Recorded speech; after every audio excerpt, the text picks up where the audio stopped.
Researchers studying deep drilling cores have long noticed odd flecks of material in their samples, possibly from insects. They generally treated these as a distraction from their real work, and focused instead on pollen and spores as a continuous record for understanding past ecosystems. But a surprising abundance of those flecks in a recent sample from northern Germany has now led a team of scientists to pay closer attention. Writing in Science Advances, evolutionary biologist Timo van Eldijk and his co-authors describe their find as the earliest fossil record of Lepidoptera, the insect order that includes butterflies and moths. They date the sample to about 201 million years ago, the boundary between the Triassic and Jurassic periods. The new find fits the timeline for Lepidoptera evolution suggested by molecular evidence, and helps correct a puzzling gap in the fossil record. The study looks at 70 specimens found in a drill core from more than 300 meters below Earth's surface, and identifies them as the wing scales that give butterflies and moths their spectacularly varied colors and patterns. A light microscope, and later a scanning electron microscope, revealed the scales to be petal-like structures. Some were beautifully preserved and had neat ridges interspersed with herringbone webbing as well as microribs, and, in some cases, perforated surfaces. Those perforations turned out to be a critical detail. They indicate, according to the co-authors, a moth of that period had the hollow wing scales characteristic of Glossota, the taxonomic group that includes all modern moths and butterflies equipped with a sucking proboscis. The oldest previously known such fossil was from 129 million years ago, just as flowering plants were making their spectacular emergence around the planet. The accepted theory up to now has been that the sucking proboscis only emerged at that point as a product of coevolution between flowers and the insects that pollinate them. That coevolution, and the often exquisitely precise match-up between flower and pollinator, have been a subject of perennial fascination for naturalists. In one of the most celebrated stories in botany, for instance, Charles Darwin was examining a shipment of orchids from Madagascar that included one flower with its nectar hidden at the bottom of a foot-long tube. "Good heavens, what insect can suck it?" Darwin wrote to a friend. The next day he conjectured there must be a moth with a proboscis roughly that long to do the job. Just such a moth, with an 11-inch long coiled proboscis, finally turned up 45 years later. But the new study pushes fossil evidence for the origin of the sucking proboscis back 70 million years.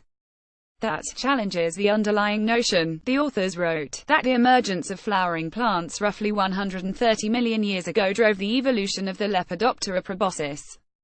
They argue instead that the transition among these insects, to exclusively feeding on liquids, was most likely an evolutionary response to widespread heat and aridity during the late Triassic. Whereas some moths, including species represented in the same core sample, continue to have chewing mouthports, the authors wrote, others evolve sucking mechanisms for drinking water droplets or sap from damaged leaves. Although the paper does not make this point, Van Eldijk, a graduate student at Utrecht University, suggests the early emergence of the sucking proboscis may even have helped drive the emergence of flowering plants, rather than vice versa. Other scientists greeted the find with excitement, as it begins to fill what University of Connecticut lepidopterist David Wagner calls this huge gap in the fossil record. But Wagner, who was not involved in the new study, also describes its interpretation of this new evidence as widely speculative and likely wrong.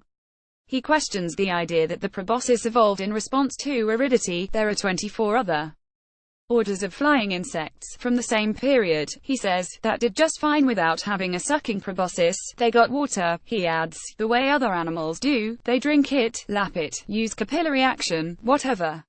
The short, simple proboscis in early Lepidoptera also has little to do, he says, with the coiled proboscis that later evolved to get nectar from deep within a flower. There are just millions and millions of years of evolution between the emergence of the proboscis in these primitive Glossota and the later appearance of long, straw-like proboscis for feeding in flowers. Not all tongues are created equal. William Friedman, an evolutionary biologist and director of the Arnold Arboretum of Harvard University who was not involved in the work, agrees, I don't think this necessarily changes the story of the coevolution of lepidopterans in flowering plants, he says. There are lots of biological structures that hang around with one function, and at a later point that function gets changed, or all of a sudden that function has a new context. Even if Lepidoptera are significantly more ancient, which is wonderful, that doesn't mean that they diversify, that they do 1,000,001 things.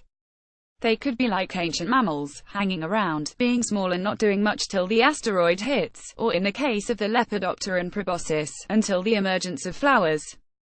It will take other samples from other drill cores to fill out the fossil record and enable researchers to begin making more sense of the Lepidopteran evolutionary story, says Maria Heikkila, a lepidopterist at the Finnish Museum of Natural History who did not take part in the research. But she thinks the specimens in the new study, from less than a third of an ounce, about 10 grams of material taken from one drill core, at least show that there is potential. Past researchers have not looked at the insect material from drill cores in a systematic way, says Bas van der Schoot Brugge, a pollen specialist at Utrecht University and senior author of the new study, because you really need to pick them out. You have to imagine 70 scales amid millions and millions of pollens and spores. If you want to do this on a larger time scale, it's going to be a lot of work. But we are hoping that other people are going to follow.